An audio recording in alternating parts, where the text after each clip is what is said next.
প্রেসিডেন্টের চেয়ারে বসার আগে নিজের পরিকল্পনা ও লক্ষ্য স্পষ্ট করে দিয়েছিলেন রিপাবলিকান নেতা ডোনাল্ড ট্রাম্প। শপথ নেওয়ার পরে তিনি নিচ্ছেন একের পর এক চমকে দেওয়ার মতো সিদ্ধান্ত। বলা যায়, কথা নয়, কাজেও করে দেখাতে পারেন। এমনটা তিনি প্রমাণ করে চলেছেন। তার এই আগ্রাসী মনোভাবের ঝাঁজ থেকে বাদ গেলেন না রাশিয়ার প্রেসিডেন্ট ভ্লাদিমির পুতিনও। প্রেসিডেন্ট নির্বাচনে জয় পেতে ট্রাম্প দাবি করেছিলেন যে ক্ষমতায় এলে তিনি 24 ঘন্টার মধ্যে বন্ধ করে দেবেন চলতি রাশিয়া ইউক্রেন যুদ্ধ।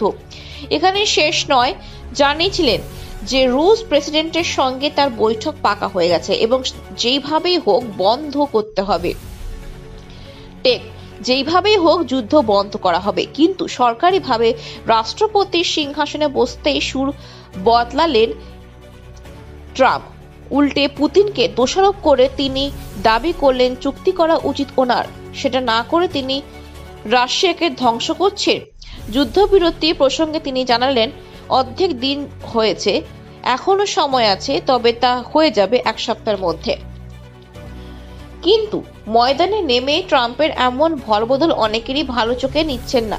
যদিও যুদ্ধবিরতি প্রতিশ্রুতিতে তিনি অঙ্গীকারবদ্ধ, কিন্তু ওয়াকিবহল মহল মনে করেছেন তার এই দাপট ভবিষ্যতে বিপদের কারণ হয়ে দাঁড়াতে পারে ইউরোপীয় রাজনীতির জন্য। অনেকে ফ্রেঞ্চ প্রধানমন্ত্রী ফ্রাঙ্কোস ব্যারোর মন্তব্যে প্রসঙ্গ তুলে ধরে দাবি করেন যে হয়তো সত্যি আমেরিকা শাসন বিশ্বাসী রাজনীতিকে স্বাগত জানিয়েছেন, যার প্রধান উদ্দেশ্য ইউরোপকে পুতিনকে এমন আক্রমণ করে কি ট্রাম্প ইউরোপীয় রাজনীতি দমনের সূচনা করছেন বা নিজেদের নিয়ন্ত্রণ নিতে চাইছেন তা বলবে সময়।